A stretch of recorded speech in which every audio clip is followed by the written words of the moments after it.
ರಾಜ್ಯದಲ್ಲಿ micro finance ಬಳಿಕ ರಾಷ್ಟ್ರೀಕೃತ ಬ್ಯಾಂಕುಗಳ ನಡೆ ವ್ಯಾಪಕ ಚರ್ಚೆಗೆ ಗ್ರಾಸವಾಗಿತ್ತು.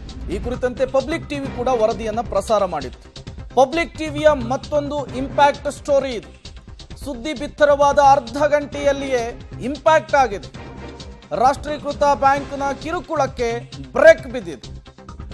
ಗೃಹಲಕ್ಷ್ಮಿ, ಪಿಂಚಣಿ, ಕೃಷಿ ಸನ್ಮಾನ್ ಹಣ ಜಮೆ ಮಾಡಿಕೊಂಡಿತ್ತು ಕೆನರಾ ಬ್ಯಾಂಕ್. ಕುಂದಗೋಳ ಬ್ಯಾಂಕ್ನ ಮ್ಯಾನೇಜರ್ಗೆ ಡಿಸಿ ದಿವ್ಯ ಪ್ರಭು ಕರೆಯನ್ನ ಮಾಡಿದ್ದಾರೆ. ಸರ್ಕಾರದ ಪರಿಹಾರದ ಹಣ ಬ್ಯಾಂಕ್ ಸಾಲದ ಖಾತೆಗೆ ವರ್ಗಾವಣೆ ಮಾಡ್ಲಿಕ್ಕೆ ಬರಲ್ಲ.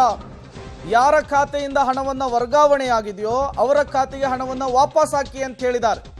ಈ ಬಗ್ಗೆ ಎಲ್ಲಾ ಬ್ಯಾಂಕುಗಳಿಗೆ ಜಿಲ್ಲಾಡಳಿತ ಎಚ್ಚರಿಕೆಯನ್ನು ಕೊಟ್ಟಿದೆ. ಪಬ್ಲಿಕ್ ಟಿವಿಯಲ್ಲಿ ಸುದ್ದಿಯನ್ನ ನೋಡಿದ್ದೇನೆ, ಕಠಿಣ ಕ್ರಮವನ್ನ ಕೈಗೊಳ್ತೇವೆ ಅಂತ ಹೇಳಿ ಧಾರವಾಡದ ಡಿಸಿ ದಿವ್ಯ ಪ್ರಭು ಅವರು ಹೇಳಿರುವಂಥದ್ದು. ಈ ಮೂಲಕ ಪಬ್ಲಿಕ್ ಟಿವಿಯ ಮತ್ತೊಂದು ಬಿಗ್ ಇಂಪ್ಯಾಕ್ಟ್ ಆಗಿದೆ. ವರದಿ ಮಾಡಿದ ಕೆಲವೇ ಗಂಟೆಗಳಲ್ಲಿ ಜಿಲ್ಲಾಡಳಿತ ಎಚ್ಚೆತ್ತುಕೊಂಡಿದೆ.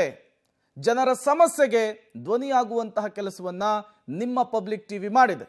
ಈ ಹಿಂದೆ ಮೈಕ್ರೋ ಫೈನಾನ್ಸ್ ಕಿರುಕುಳದ ಬಗ್ಗೆಯೂ ಕೂಡ ಪಬ್ಲಿಕ್ ಟಿವಿಯ ವರದಿಯ ಬಳಿಕ ರಾಜ್ಯ ಸರ್ಕಾರ ಎಚ್ಚೆತ್ತುಕೊಂಡಿತ್ತು. ಈಗ ರಾಷ್ಟ್ರೀಕೃತ ಬ್ಯಾಂಕುಗಳ ನಡೆಯನ್ನ ಪಬ್ಲಿಕ್ ಟಿವಿ ವರದಿ ಮೂಲಕ ಪ್ರಶ್ನೆ ಮಾಡಿತ್ತು. ಈಗ ಜಿಲ್ಲಾಡಳಿತ ಎಚ್ಚೆತ್ತುಕೊಂಡಿದೆ.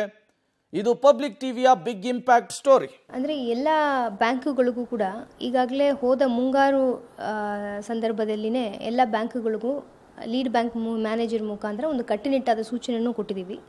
ಆಮೇಲೆ ಎಲ್ಲ ಬ್ಯಾಂಕ್ ಮ್ಯಾನೇಜರ್ಗಳನ್ನು ಕೂಡ ಡಿಸ್ಟ್ರಿಕ್ಟ್ ಲೆವೆಲ್ ಬ್ಯಾಂಕರ್ಸ್ ಮೀಟಿಂಗ್ಗೆ ಕೂಡ ಕರೆದು ಅವರಿಗೆ ನಿರ್ದೇಶನವನ್ನು ನೀಡಿದ್ದೀವಿ.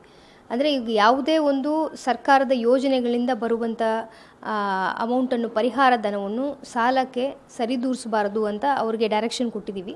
ಇದು SLBC ಅಂತ ಹೇಳುವ ಸ್ಟೇಟ್ ಲೆವೆಲಿಂದನೂ ಡೈರೆಕ್ಷನ್ ಬಂದಿದೆ. ಮತ್ತು ಜಿಲ್ಲಾಡಳಿತ ವತಿಯಿಂದನೂ ಲಿಖಿತವಾಗಿಯೂ ಸಹ ಲೀಡ್ ಬ್ಯಾಂಕ್ ಮ್ಯಾನೇಜರ್ ಮುಖಾಂತರ ನಾವು ಡೈರೆಕ್ಷನ್ ಕೊಟ್ಟಿದ್ದೀವಿ.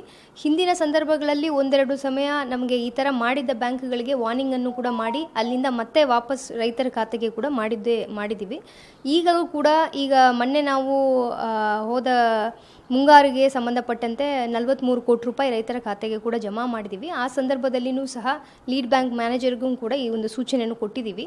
ಅದು ಪರಿಹಾರ ಮಾತ್ರ ಅಲ್ಲ, ಸರ್ಕಾರದಿಂದ ಬರುವ ಪೆನ್ಷನ್ ಸ್ಕೀಮ್, ಪಿಂಚಣಿ ಯೋಜನೆ ಇರ್ಬೋದು, ಬೇರೆ ಒಂದು ರೆಗ್ಯುಲರ್ ಆಗಿ ಬರುವಂಥ ಈಗ 2,000 ರೂಪಾಯಿ ನಾವು ಏನು ಕೊಡ್ತಾ ಇದ್ದೀವಿ, ಗೃಹಲಕ್ಷ್ಮಿ ಯೋಜನೆ ಇರ್ಬೋದು, ಬೇರೆ ಯಾವುದೇ ರೀತಿಯನ್ನು ಸಹಾಯಧನ ಸರ್ಕಾರದಿಂದ ಬರುವ ಯಾವುದೇ ಯೋಜನೆ, ನರೇಗಾ ಕೂಲಿ ಇರ್ಬೋದು, ಇದು ಯಾವುದೂ ಕೂಡ ಸಾಲಕ್ಕೆ ಸೇರಿಸಬಾರ್ದು. ಸೊ ರೈತರ ಖಾತೆಗೆ ಇರುವಂಥ ಅಮೌಂಟನ್ನು ಅದು ರೈತರಿಗೆ ಹೋಗಬೇಕು ಅಂತ ಡೈರೆಕ್ಷನ್ ಕೊಟ್ಟಿದ್ದೀವಿ. ಅದನ್ನು ಯಾರಾದರೂ ಉಲ್ಲಂಘನೆ ಮಾಡಿದಲ್ಲಿ ಅವ್ರ ಮೇಲೆ ಕೂಡ ಕ್ರಮ ಕೈಗೊಳ್ಳೋದಕ್ಕೆ ಕೂಡ ಲೀಡ್ ಬ್ಯಾಂಕ್ ಮ್ಯಾನೇಜರ್ಗೆ ಕೂಡ ಡೈರೆಕ್ಷನ್ ಕೊಟ್ಟಿದ್ದೀವಿ. ಅಂತ ಏನಾದರೂ ಆಗಿದ್ದ ಸಂದರ್ಭಗಳಲ್ಲಿ ಜಿಲ್ಲಾಡಳಿತ ಗಮನಕ್ಕೆ ತಂದರೆ ಅದನ್ನು ಇಮಿಡಿಯೇಟ್ಲಿ ಸರಿಪಡಿಸುವ ವ್ಯವಸ್ಥೆ ಮಾಡಲಾಗುತ್ತೆ. ಈಗ ಕುಂದಗೋಳ ತಾಲೂಕಿನಲ್ಲಿ ಇವತ್ತು ಬೆಳಗ್ಗೆಯಿಂದ ಪಬ್ಲಿಕ್ ಟಿವಿಯಲ್ಲಿ ಸುದ್ದಿ ಹೋಗ್ತಾ ಇರೋದು, ಕುಂದಗೋಳ ತಾಲೂಕಿನ ಬಹುತೇಕ ಗ್ರಾಮಗಳಲ್ಲಿ ಇದೇ ರೀತಿ ಆಗ್ತಾ ಇರುವಂಥದ್ದು. ಗುಡೇನಕಟ್ಟೆ ಗ್ರಾಮದಲ್ಲಿ ಒಂದು ಇದೇ ವಿಚಾರಕ್ಕೆ ಸಂಬಂಧಪಟ್ಟಂತೆ ಮತ್ತಷ್ಟು ಡೀಟೇಲ್ಸ್ ಕೊಡ್ತಾರೆ ನಮ್ಮ ಪ್ರತಿನಿಧಿ ಸುನಿಲ್. ನೇರ ಸಂಪರ್ಕದಲ್ಲಿ ಜಾಯಿನ್ ಆಗಿದ್ದಾರೆ. ಸುನಿಲ್, ಈ ಹಿಂದೆ ಮೈಕ್ರೋ ಫೈನಾನ್ಸ್ ಉಪಟಳದ ಬಗ್ಗೆ ಮೊದಲು ವರದಿಯನ್ನು ಪ್ರಸಾರ ಮಾಡಿದ್ದೆ ಪಬ್ಲಿಕ್ ಟಿವಿ. ಅದು ಬಿಗ್ ಇಂಪ್ಯಾಕ್ಟ್ ಆಗಿತ್ತು. ರಾಜ್ಯ ಸರ್ಕಾರ ಎಚ್ಚೆತ್ತುಕೊಂಡಿತ್ತು. ಈಗ ರಾಷ್ಟ್ರೀಕೃತ ಬ್ಯಾಂಕುಗಳ ಕುರಿತು ವರದಿ ಮಾಡ್ತಾ ಇದ್ದ ಹಾಗೆ ಅರ್ಧ ಗಂಟೆಯಲ್ಲಿಯೇ ಜಿಲ್ಲಾಡಳಿತ ಎಚ್ಚೆತ್ತುಕೊಂಡಿರುವಂಥದ್ದು.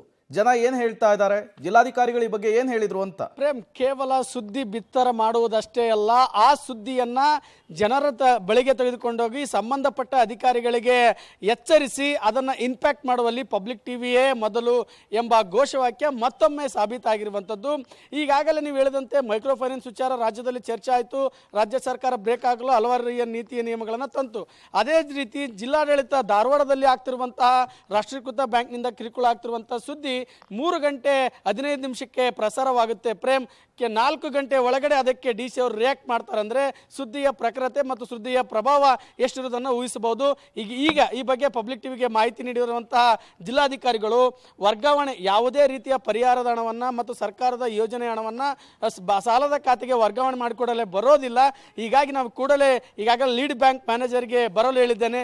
ಅಲ್ಲಿ ಒಂದು ಡಿಸ್ಕಷನ್ ಅನ್ನು ಮಾಡಿ ಬ್ಯಾಂಕ್ ವಿರುದ್ಧ ಕ್ರಮ ತೆಗೆದುಕೊಳ್ಳಲು ಹಾಗೂ ಈಗ ಯಾರೆಲ್ಲ ಖಾತೆಯಿಂದ ಈ ರೀತಿಯಾಗಿ ಹಣ ಪಡೆದುಕೊಳ್ಳಲಾಗಿದೆ ವಾಪಸ್ಸು ಅವರ ಖಾತೆಗೆ ಹಣ ಹಾಕುವಂಥ ಪ್ರಕ್ರಿಯೆ ಈಗಲಿಂದನೇ ಪ್ರಾರಂಭ ಮಾಡ್ತೀನಿ ಅಂತ ಒಂದು ಭರವಸೆಯನ್ನು ನೀಡಿರುವಂಥದ್ದು.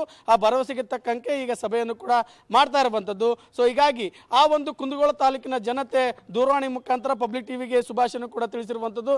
ಅದೇ ರೀತಿಯಾಗಿ ಬ್ಯಾಂಕ್ ಮ್ಯಾನೇಜರ್ ಒಂದು ದರ್ಪಕ್ಕೆ ಕಡಿವಾಣ ಹಾಕುವಲ್ಲಿ ಪಬ್ಲಿಕ್ ಟಿವಿ ಸುದ್ದಿ ಬಹಳಷ್ಟು ಸಹಾಯವಾಗಿದೆ ಎಂಬ ಮಾತುಗಳು ಕೂಡ ಕೇಳಿ ಬರ್ತಾ ಇರುವಂಥದ್ದು. Prem. Okay, thank you Sunil ತಮ್ಮೆಲ್ಲ ಮಾಹಿತಿಗಾಗಿ.